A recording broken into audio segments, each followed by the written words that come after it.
عن عاصم. نبدأ بقوله تعالى أيها القارئ، من قوله عز وجل بعد أعوذ بالله من الشيطان الرجيم بسم الله الرحمن الرحيم في سورة المائدة: يا أيها الذين آمنوا عليكم أنفسكم لا يضركم من ضل إذا اهتديتم. أعوذ بالله من الشيطان الرجيم. يا أيها الذين آمنوا عليكم أنفسكم لا يضركم من ضل إذا اهتديتم إلى الله مرجعكم جميعا فينبئكم بما كنتم تعملون.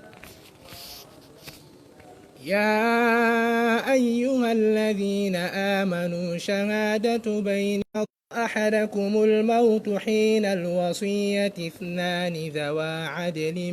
منكم أو آخران من غيركم إن أنتم ضربتم في الأرض فأصابتكم مصيبة الموت تحبسونهما من بعد الصلاة فيقسمان بالله إن ارتبتم لا نشتري به ثمنا ولو كان ذا قربى ولا نكتم شهادة الله إنا إذا لمن الآثمين. فإن عثر على أنهما استحقا إثما فآخران يقومان مقامهما من الذين استحق عليهم الأولين فيقسمان بالله لشهادتنا أحق من شهادتهما وما اعتدينا إنا إذا لمن الظالمين. ذلك أدنى أن يأتوا بالشهادة على وجهها أو يخافوا أن ترد أيمان بعد أيمانهم واتقوا الله واسمعوا والله لا يهدي القوم الفاسقين. يوم يجمع الله الرسل فيقول ماذا أجبتم قالوا لا علم لنا إنك أنت علام الغيوب. السؤال الثاني سورة يوسف قوله تعالى: وراودته التي هو في بيتها عن نفسه.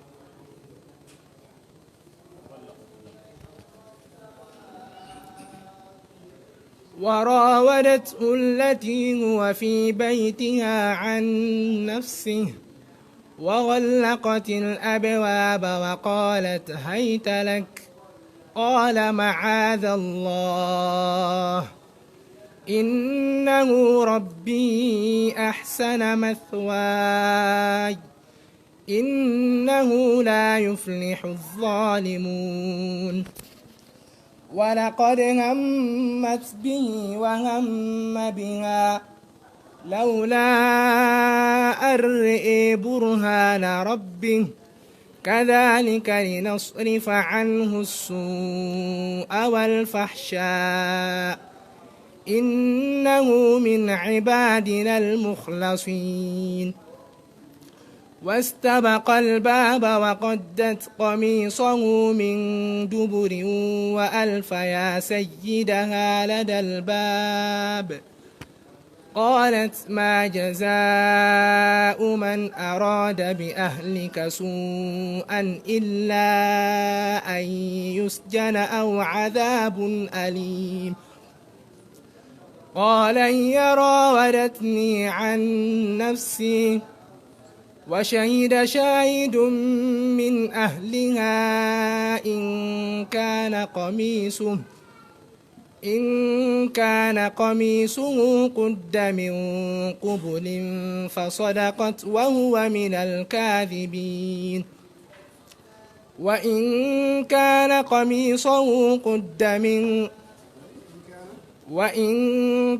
قميصه قد من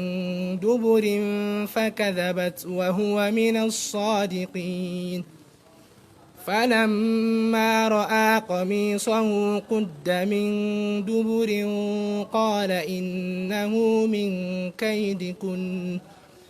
إن كيدكن عظيم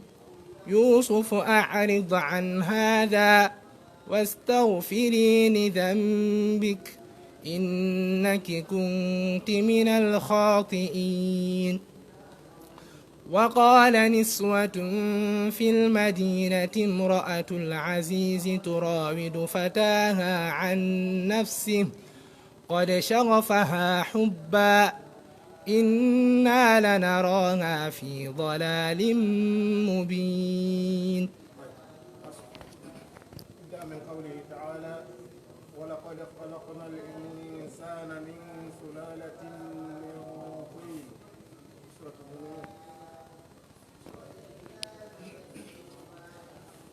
ولقد خلقنا الإنسان من سلالة من طين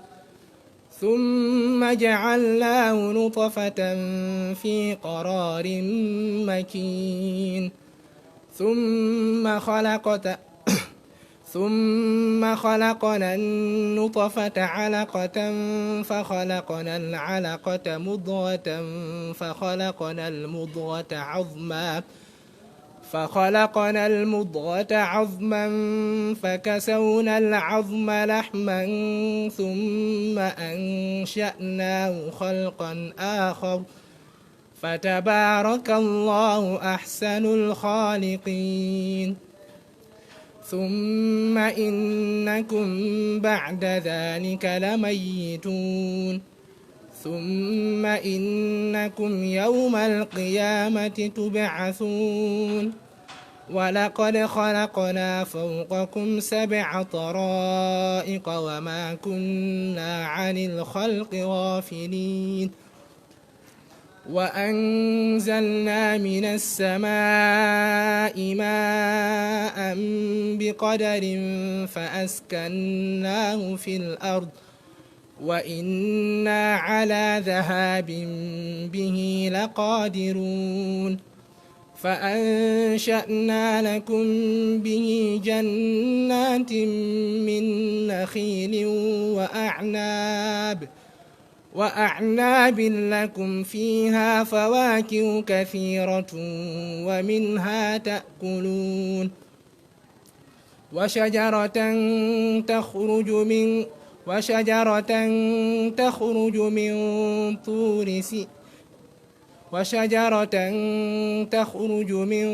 طور سيناء تنبت بالدهن وصبغ للآكلين وإن لكم في الأنعام لعبرة نسقيكم مما في بطونها ولكم فيها منافع كثيرة ومنها تأكلون وعليها وعلى الفلك تحملون ولقد أرسلنا نوحا إلى قومه فقال يا قوم اعبدوا الله ما لكم من إله غيره أفلا تتقون فقال الملأ الذين كفروا من قومه ما هذا إلا بشر مثلكم يريد أن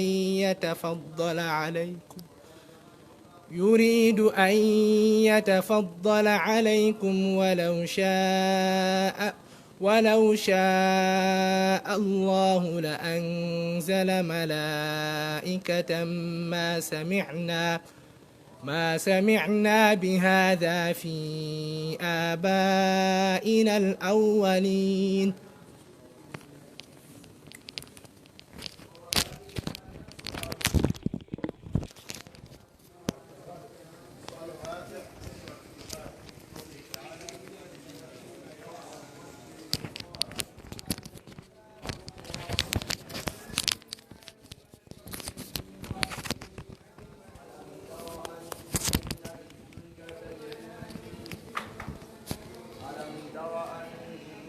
الله أنزل من السماء ماء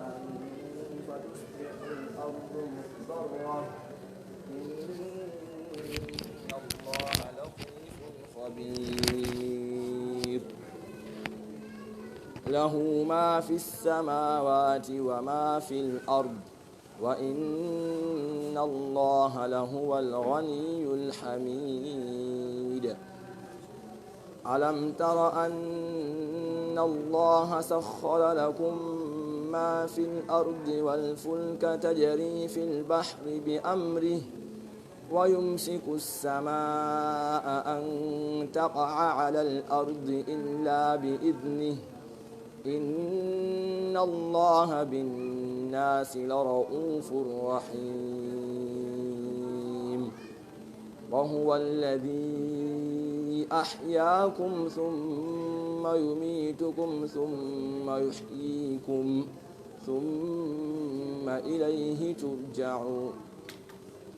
وهو الذي أحياكم ثم يميتكم ثم يحييكم إن الإنسان لكفور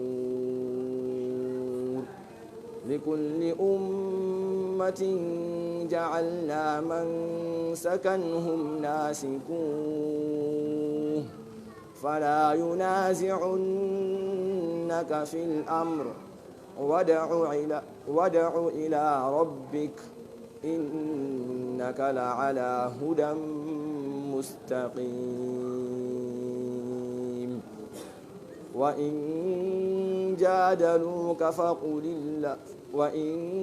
جادلوك فقل الله أعلم بما تعملون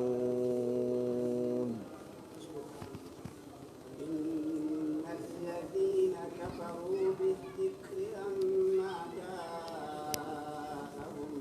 وإنه لكتاب عزيز إن الذين كفروا بالذكر لما جاءهم وإنه لكتاب عزيز إن الذين كفروا بالذكر لما جاءهم وإنه لكتاب عزيز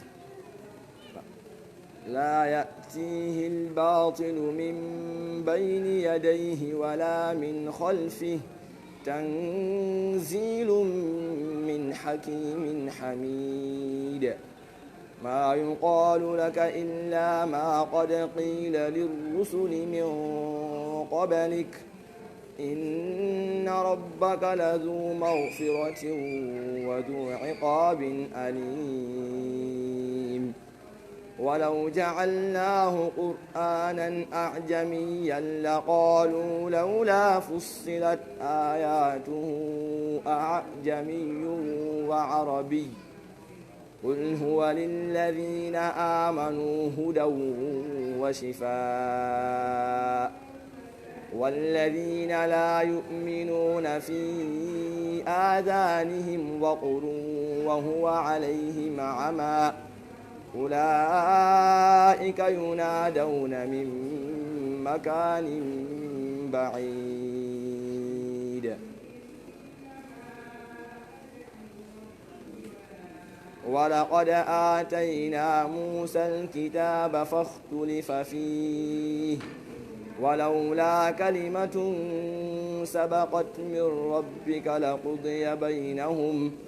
وإنهم لفي شك منه مريب من عمل صالحا فلنفسه ومن أساء فعليها وما ربك بظلام للعبيد إليه يرد علم الساعة وما تخرج من ثمرات من أكمامها وما تحمل من أنثى ولا تضع إلا بعلمه ويوم يناديهم فيقول أين ويوم يناديهم أين شركائي قالوا آذناك ما منا من شهيد.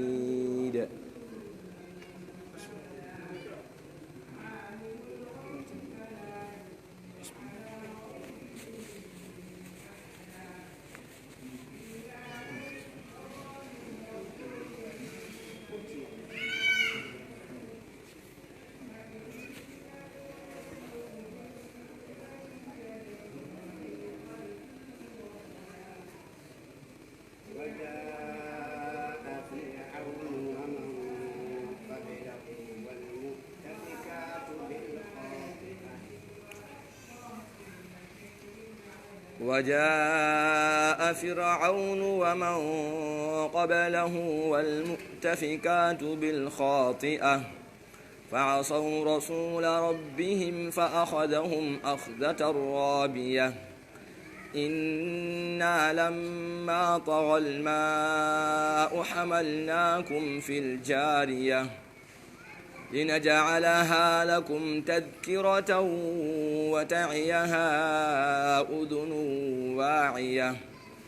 فإذا نفخ في الصور نفخة واحدة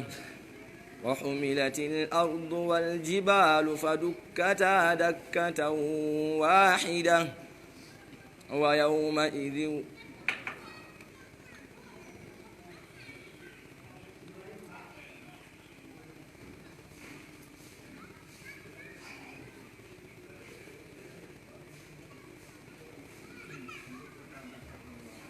فدكتا دكة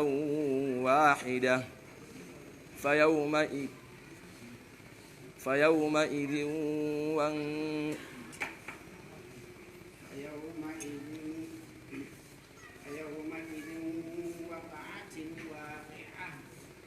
فيومئذ وقعت الواقعة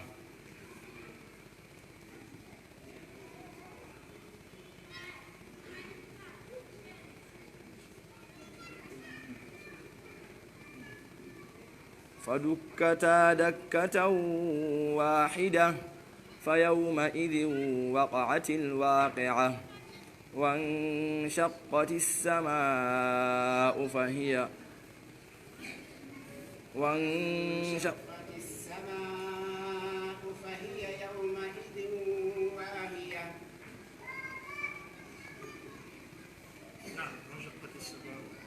وانشقت السماء فهي يومئذ واهية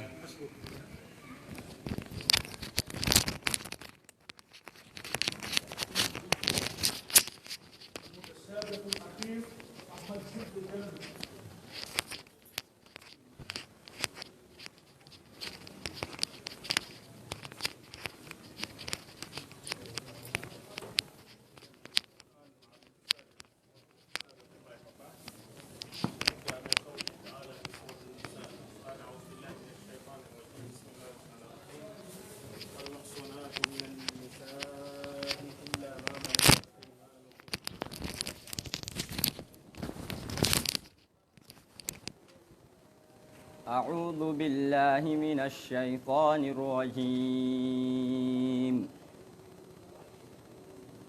والمحصنات من النساء إلا ما ملكت أيمانكم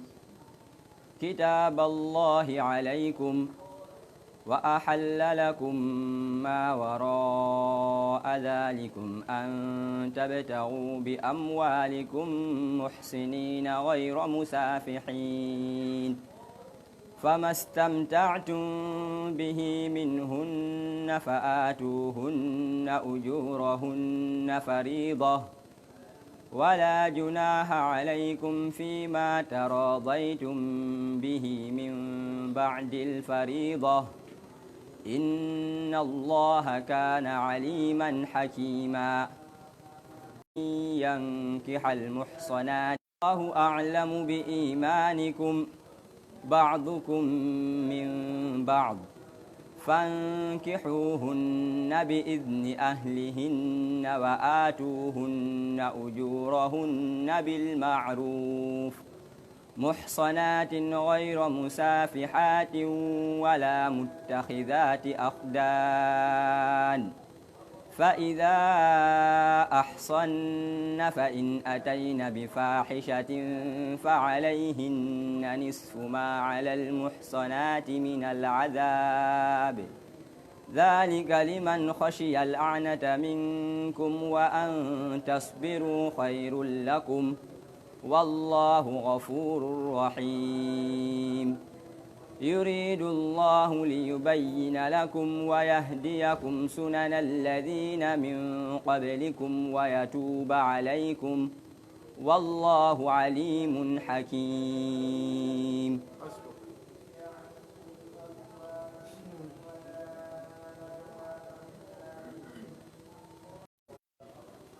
طيب سورة يونس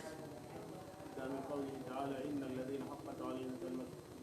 ربك لا يؤمنون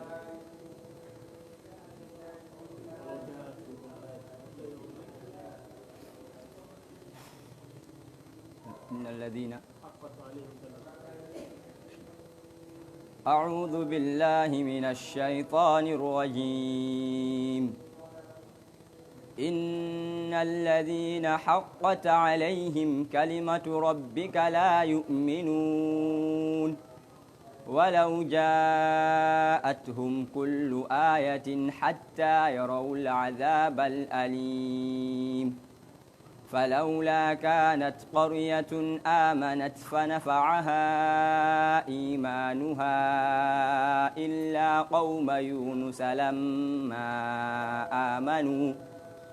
إلا قوم يونس لما آمنوا كشفنا عنهم عذاب الخزي في الحياة الدنيا ومتعناهم إلى حين ولو شاء ربك لآمن من في الأرض كلهم جميعا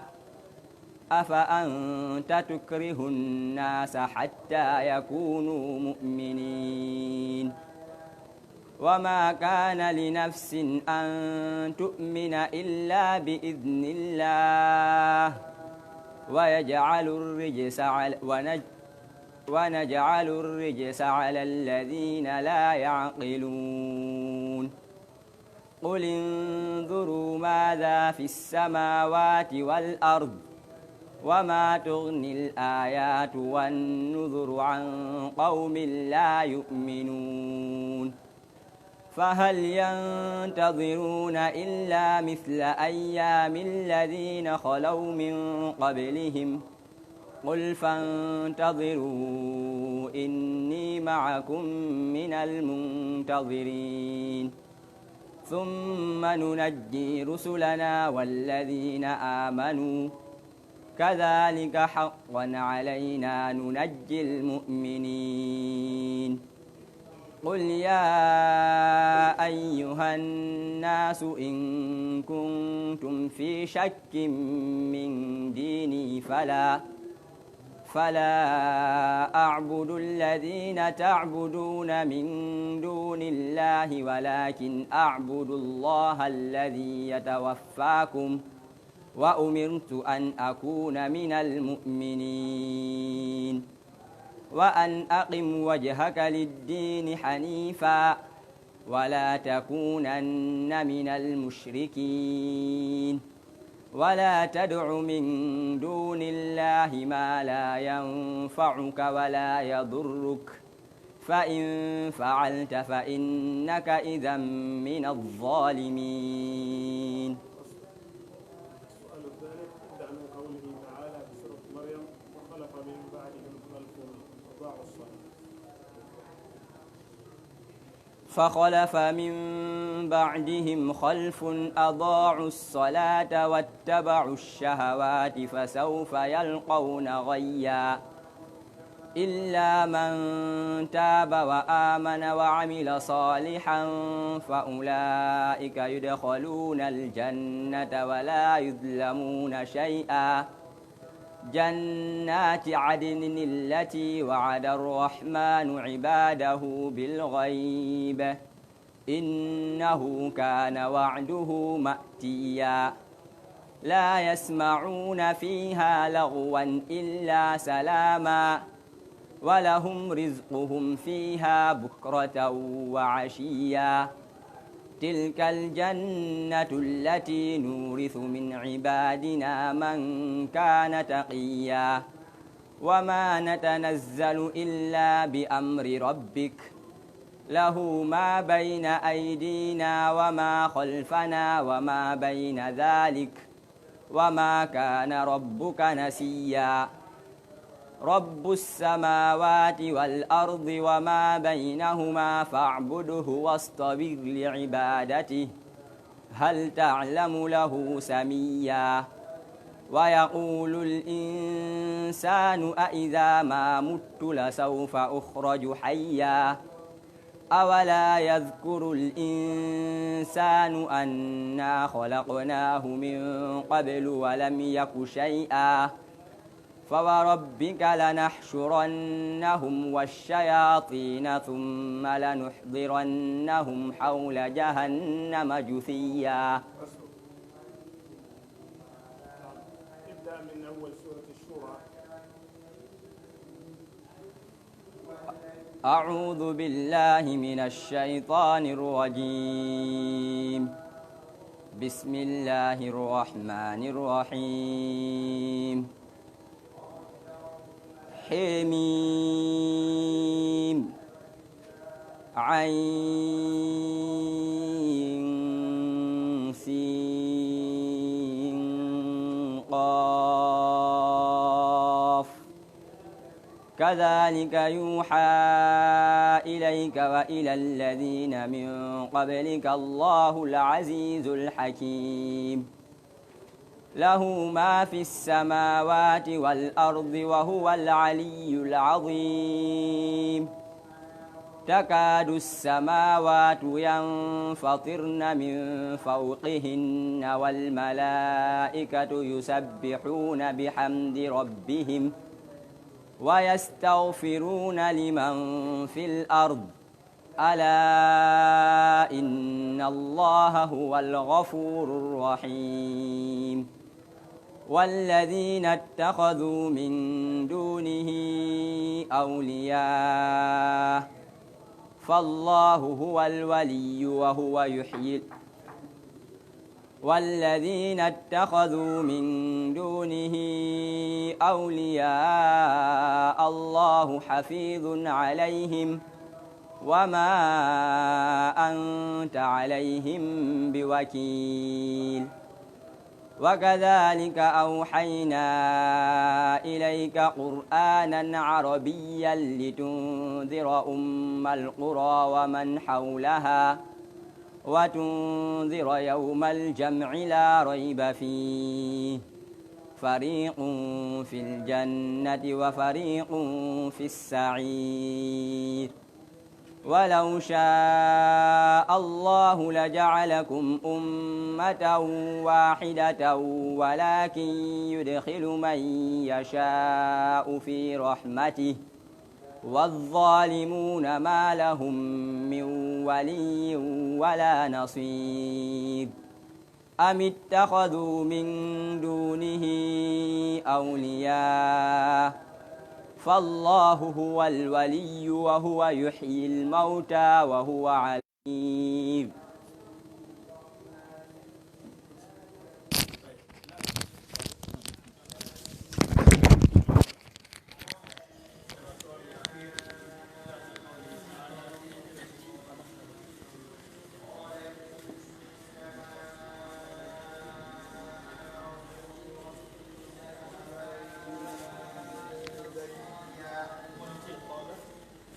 قال إنما أنا رسول ربك لأهب قال إنما أنا رسول ربك لأهب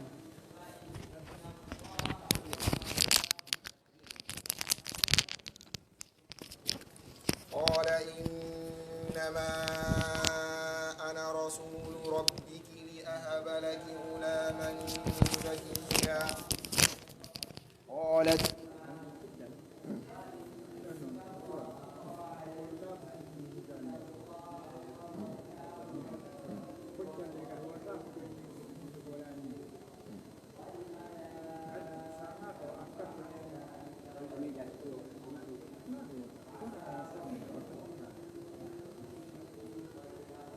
قالت أنى يكون لي غلام ولم يمسسني بشر ولم أك بغيا قال كذلك قال ربك هو علي هين ولنجعله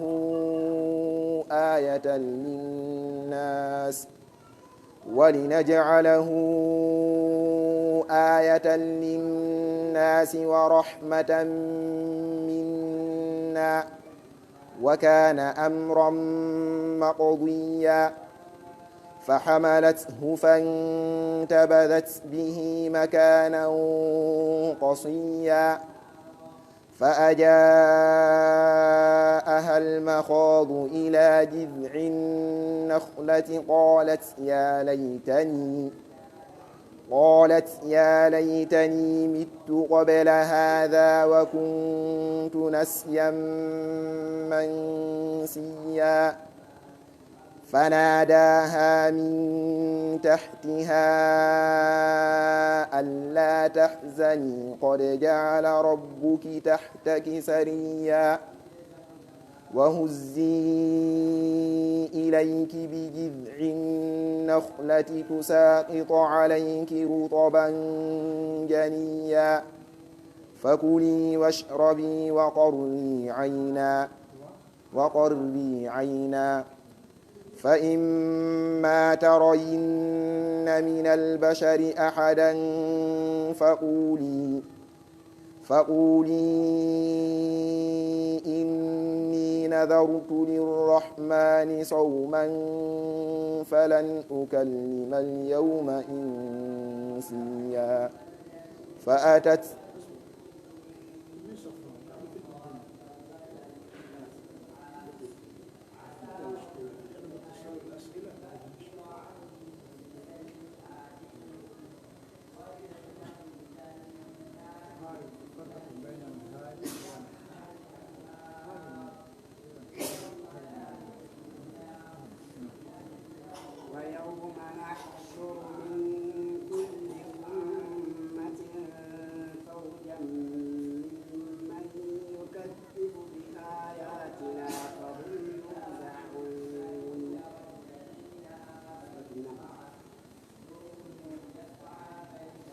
بسم الله الرحمن الرحيم ويوم نحشر من كل أمة فوجا ممن يكذب بآياتنا فهم يوزعون حتى إذا جاءوا قال أكذبتم بآياتي ولم تحيطوا بها علما أم ماذا كنتم تعملون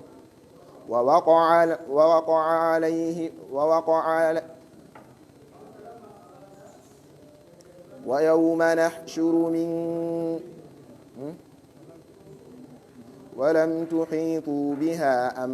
ماذا كنتم تعملون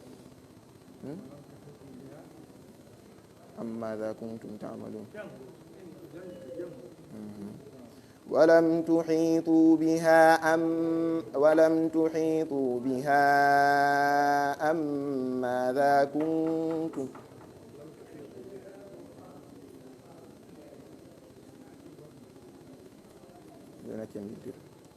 ويوم نحشر من كل أمة فوجا ممن يكذب بآياتنا فهم يوزعون حتى إذا جاءوا قال أكذبتم بآياتي ولم تحيطوا بها علما أم ماذا كنتم تعملون ووقع عليهم القول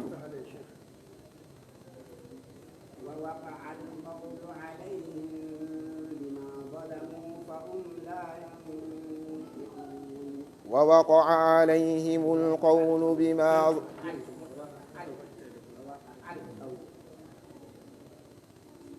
ووقع القول عليهم بما ظلموا فهم لا ينطقون ألم يروا أنا جعلنا الليل ليسكنوا فيه والنهار مبصرا إن في ذلك لآيات لقوم يؤمنون ويوم ينفخ في الصور ففزع من في السماوات ومن في الأرض إلا من شاء الله وكل أتوه داخرين وترى الجبال تحسبها جامدة وهي تمر مر السحاب صنع الله الذي أتقن كل شيء إنه خبير بما تفعلون من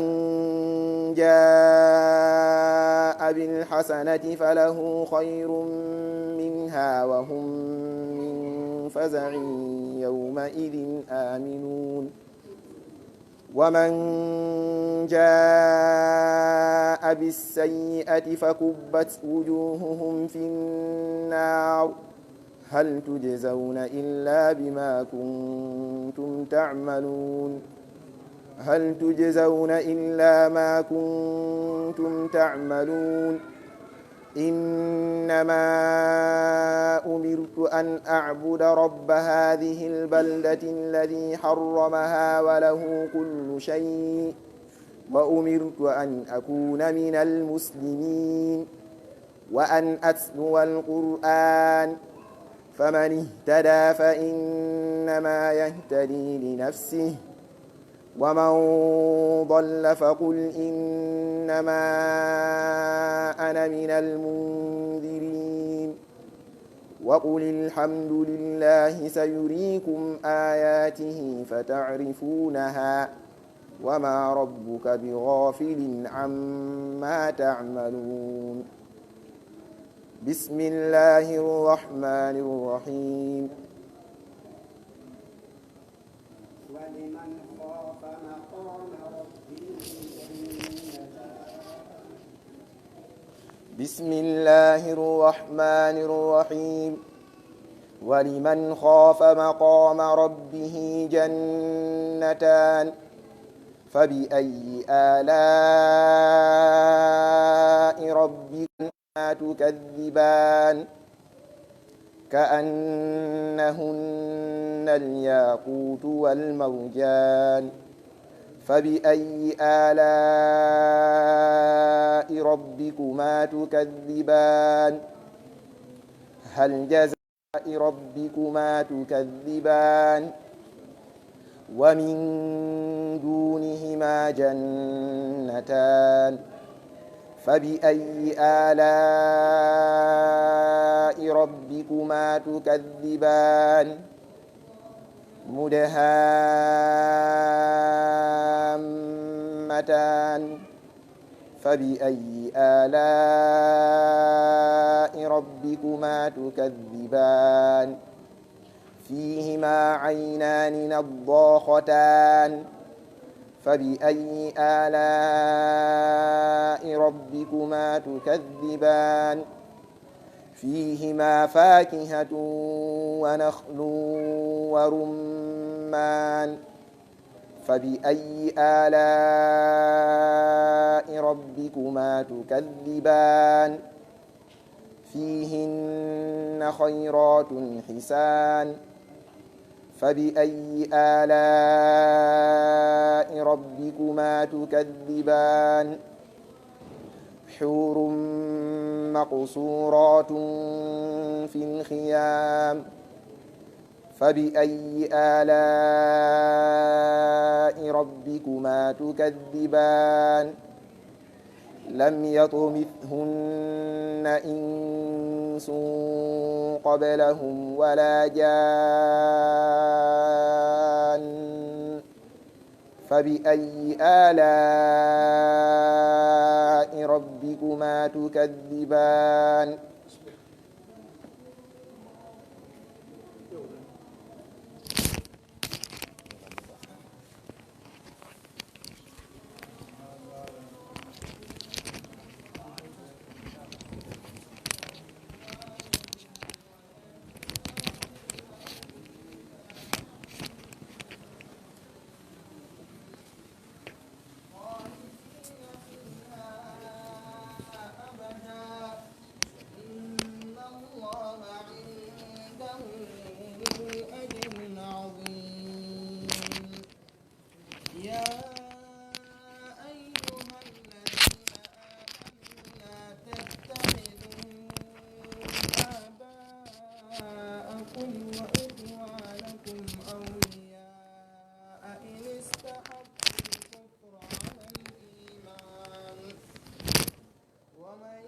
يتولهم منكم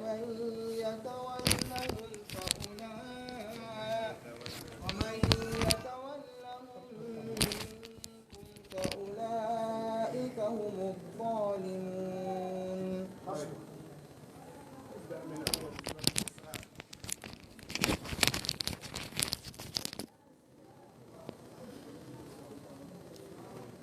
سورة الإسراء. بسم الله الرحمن الرحيم. سبحان الذي أسرى بعبده ليلا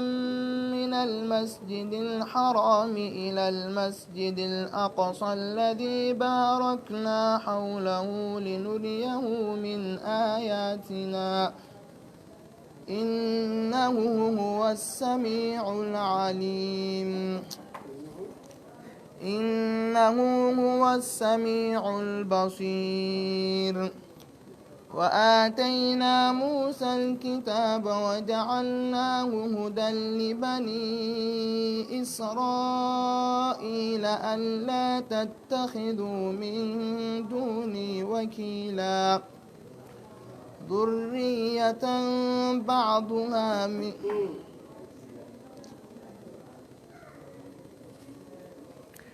وآتينا موسى الكتاب وجعلناه هدى لبني إسرائيل ألا تتخذوا من دوني وكيلا ذرية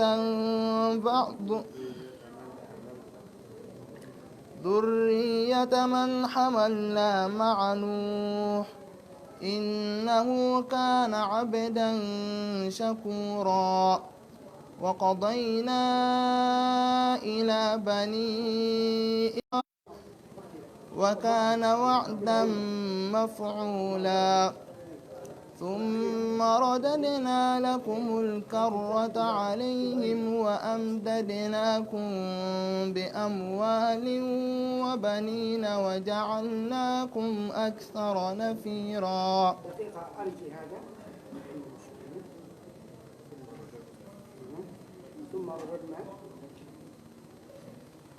ثم رددنا لكم الكرة عليهم وأمددناكم بأموال وبنين وجعلناكم أكثر نفيرا. إن أحسنتم أحسنتم لأنفسكم وإن أسأتم فلها فإذا جاء وعد الآخرة ليسوء وجوهكم وليدخلوا المسجد كما دخلوه أول مرة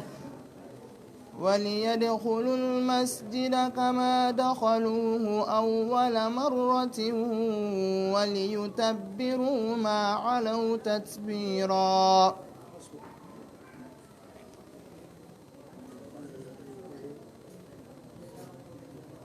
طيب، آية سورة النور قوله تعالى إن الذين يحبون أن تشيع الفاحشة إن الذين يحبون أن تشيع الفاحشة في الذين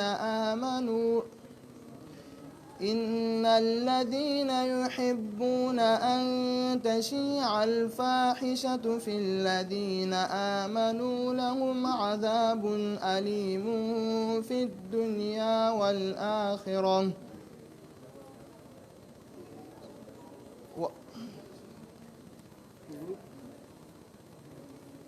والله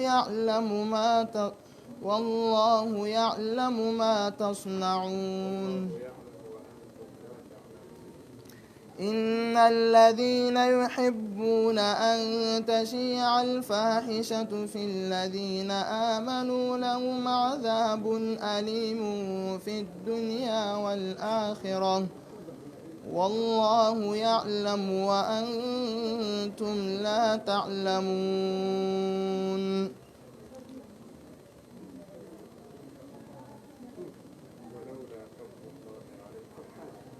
طيب، التفكير. خلص.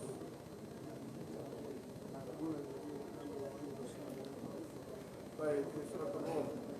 فأما الذين آمنوا وعملوا الصالحات فهم في روضة يحبرون. فأما الذين آمنوا وعملوا الصالحات فهم في روضة يحبرون وأما الذين كفروا وكذبوا بآياتنا ولقاء الآخرة على الله حين تمسون وحين تصبحون إن في ذلك لآيات لقوم يتفكرون ومن آياته خلق السماوات والأرض واختلاف ألسنتكم وألوانكم إن في ذلك لآيات للعالمين ومن آياته منامكم بالليل والنهار وابتغاؤكم من فضله إن في ذلك لآيات لقوم يسمعون ومن آياته يريكم البرق خوفا وطمعا وينزل من السماء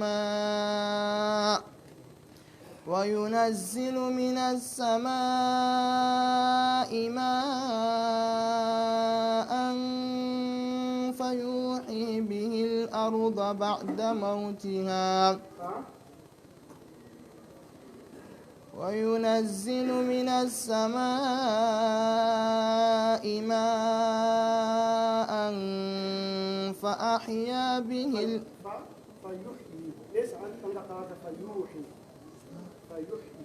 وينزل من السماء ماء فيحيي به الأرض بعد موتها إن في ذلك لآيات لقوم يعقلون. بهذا نكون قد انتهت هذه المجموعة هذه اللجنة